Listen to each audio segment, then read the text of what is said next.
Hello and welcome to Rolling with Two. I'm Will, and with me as always is the more civilized of us, Sarah. And today we're doing a two-player perspective and accessibility for Hadara.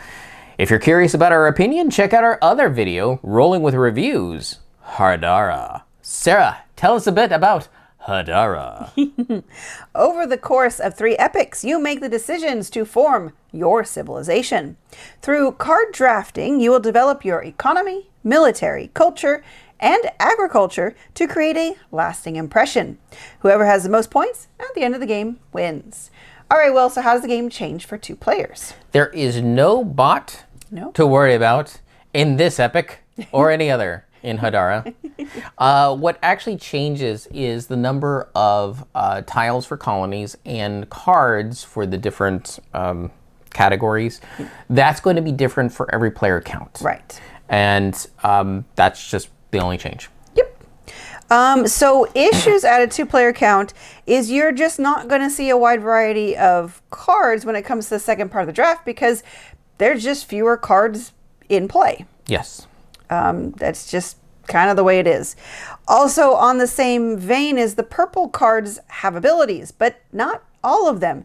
So it can feel weird when or if one player gets an ability and the other player doesn't. It can feel unequal. Now, we found through our games, it didn't always decide the winner. No, it just feels different because the majority of the time, whenever you get a card, you're going to go up on one of the 4 tracks. Mm-hmm. So purple can kind of skew that. So, and now I'm playing a little bit more cultural game. Yeah. Like, okay. Or I'm getting a boost all across the board. Mm-hmm.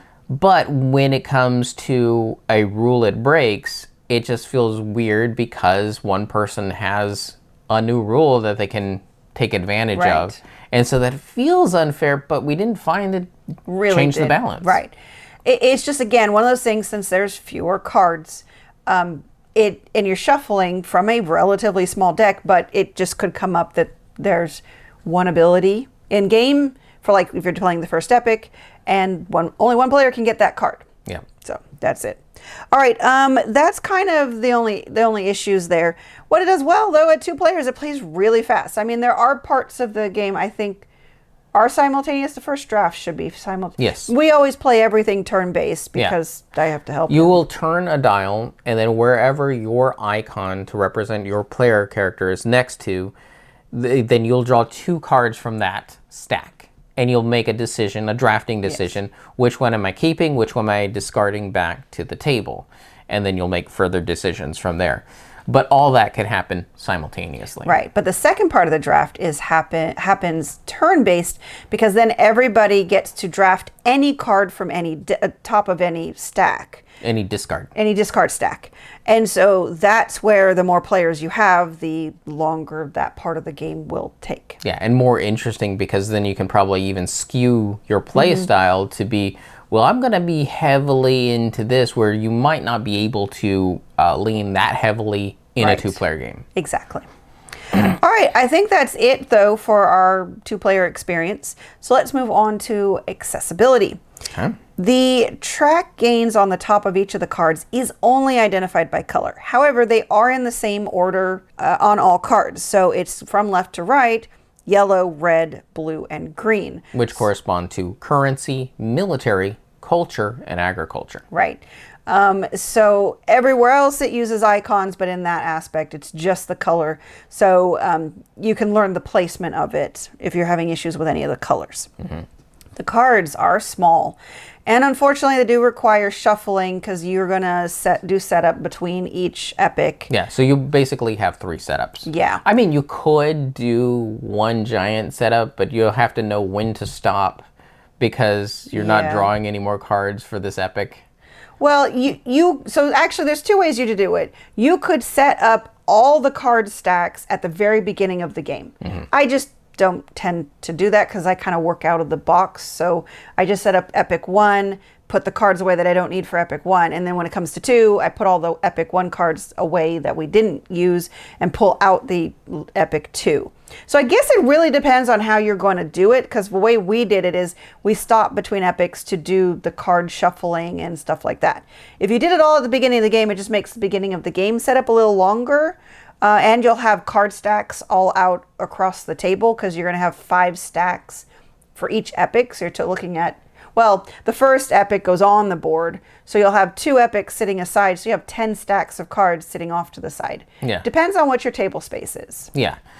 We found that having those breaks between epics didn't become as problematic as a game flow interruption as some, because it's actually good to take a little moment of time to figure out, what am I good in? What do I need to really focus in? And that kind of break of setting up gives you that extra little breathing time to reflect on how your civilization is doing. Right.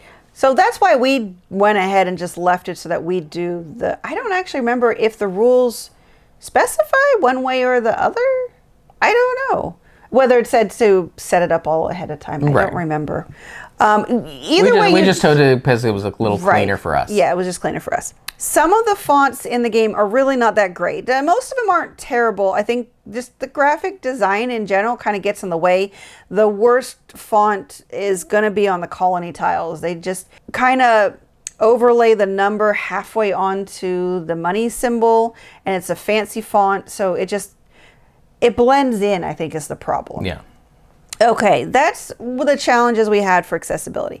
But what it does right, the coins have all very different shape, even though they're not all that different size, but they're different sizes. They're different sizes and they're different shapes. So that's really great. Iconography is unique, so we didn't have any issues understanding the iconography. And there's a small set of iconography too. There's the player iconography that happens on the dial, and then the 4 different tracks. The purple cards would be the only other thing that has actual language iconography, but all of that is very well explained on the, I think it's on the back of the rules, has a very in-depth overview of every single purple card in the game, so you Good won't, reference. Yeah, you won't get confused there. The track pieces are all different shapes. Now there's little squares, each one has a different icon on it, so that won't be something you can feel the difference, but it is very obvious that they are different on the face. The rules are very good. We didn't have any questions after it. It's very nice that it goes through everything, even though you kind of repeat steps, because there's 2 main phases. Yeah. And in the second phase, you do some of the same steps you do in the first phase, but they still went over it and made sure you knew what you were doing. Yep. So I thought that was really good that they were in depth there.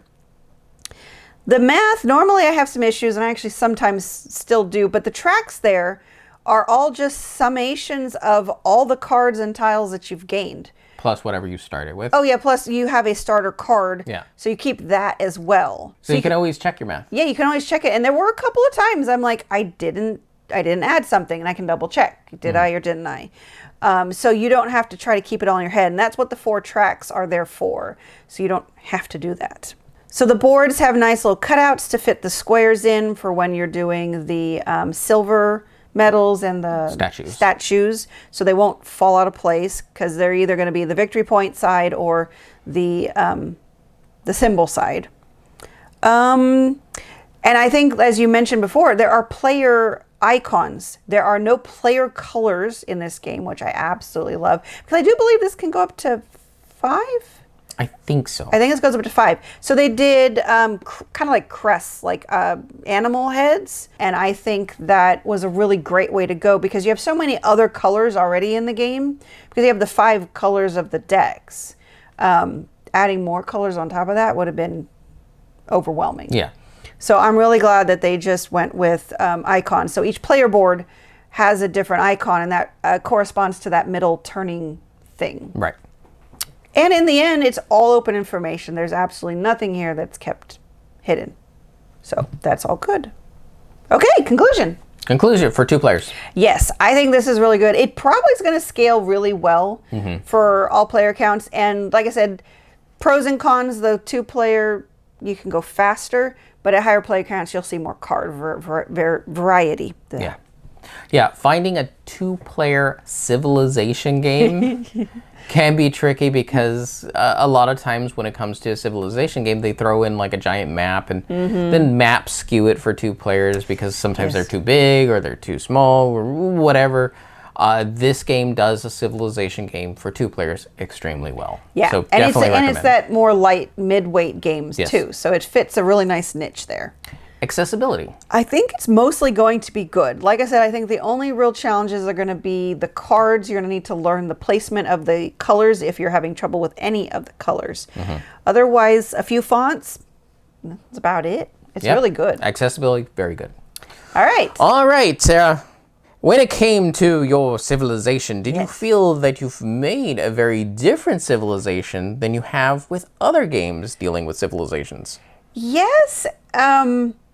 It's hard to compare because a lot of those other civilization games are just insanely more complex. Or they're very specific, like, you're Egypt. Yeah. So I like the fact here that you are building a generic civilization. Like, the most specificity might be on the faces of the cards, the art. But even then, I think they did a good job of having a wide range of people on the cards. So again, still not fully like tying you down anywhere. So I like that I can choose, like in one game, try to be more militaristic, or in one game be more cultural, or be a financial powerhouse.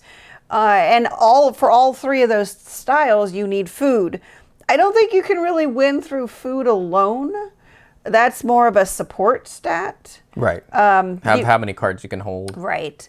But I really enjoyed that. What about you? Yeah, I would say the name of the game is interesting because it's a less traditional name that most people are familiar with for meaning civilization. Yes. So the game reflects that. It's a very non-traditional approach to a civilization game. Right. So I like it for that. Yes.